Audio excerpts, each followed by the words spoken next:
कुंडली में शनि, घी के साथ हनी और रवि कुमार से दुश्मनी सेहत के लिए हानिकारक हो सकता है।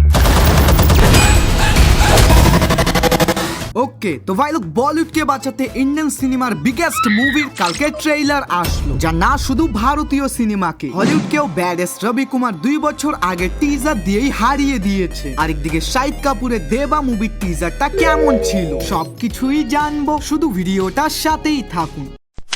প্রথমেই কথা বলি ব্যাডেস্ট রবি কুমার মুভিটা নিয়ে। ভাই আমি চাইলে কালকে এই ভিডিওটা বানিয়ে আপলোড দিতে পারতাম, তবে ব্যাডেস্ট রবি কুমার বলে কথা, একবার ট্রেলারটা দেখে ইউটিউবে ঢুকেছি আর বেরই হতে পারতেছি। কিসের কিল আর কোথায় মার্কো, এই সিনেমার সামনে সবাই বাচ্চা। আজ পর্যন্ত কোন মুভিতে কেউ মানুষকে দুই ফাঁক করেছে?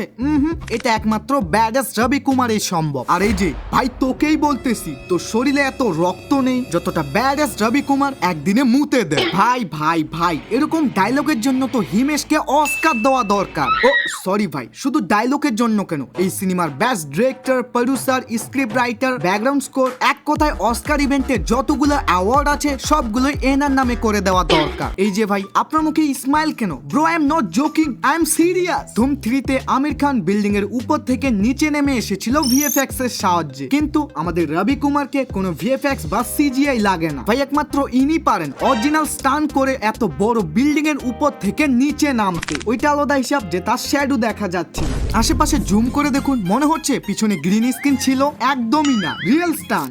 আর ভাই আমরা কেন যে এতদিন ধরে অ্যাকশনের কথা উঠলে কেজিএফ সালার অ্যান্ড অ্যানিমালকে বেস্ট বলতাম, এই কথাটা একদমই মিথ্যা, কারণ মার্কেটে চলে এসেছে ব্যাডেস্ট রবি কুমার। এই ফায়ারিংটা দেখে মনে হচ্ছে না এটা কেজিএফ এর মতো? আপনি কি ভাবছেন এটা কেজিএফ এর কপি? আপনি একদমই ভুল। প্রশান্ত নীল আগে হিমেশের কাছে গিয়ে এই আইডিয়াটা নিয়েছিল। সাথে ভিলেনের রোলে আছে প্রভু দেবা। কি ভাবছেন হিরো ও ভিলেন একসাথে ফাইট করবে? না না না, জাস্ট চিল এন্ড পার্টি হোগা ব্রো। ডান্সের কথা শুনে মনে পড়লো, ব্রো জাস্ট ইমাজিন এই মুভিতে কয়টা গান থাকতে পারে? 7টা বা সর্বোচ্চ 10টা, কিন্তু ব্যাডেস্ট রবি কুমার এই রেকর্ডকেও ভেঙে চুরমার করে ফেলেছে 17টা গান বানিয়ে। মানে ভাই হিমেশ এখানে হিরো রোলে আছে বলে কি তার আসল ব্যবসা বাদ দিবে? সিনেমাতেও ব্যবসা করতেই থাকবে। আই নো আপনার কি মনে হয় এটা ফ্লপ বা ডিজাস্টার হবে? আপনি আবারও ভুল। ট্রেলারটা দেখে আমাকে কমেন্টে জানাবেন এখানে ভাই কি ছিল না? হলিউডকে টক্কর দেওয়ার মতো ভিএফএক্স, অ্যাকশন, ক্রিঞ্জ জন্য hot model and Sunny Leone, तो कुछ और ही समझ रहा था।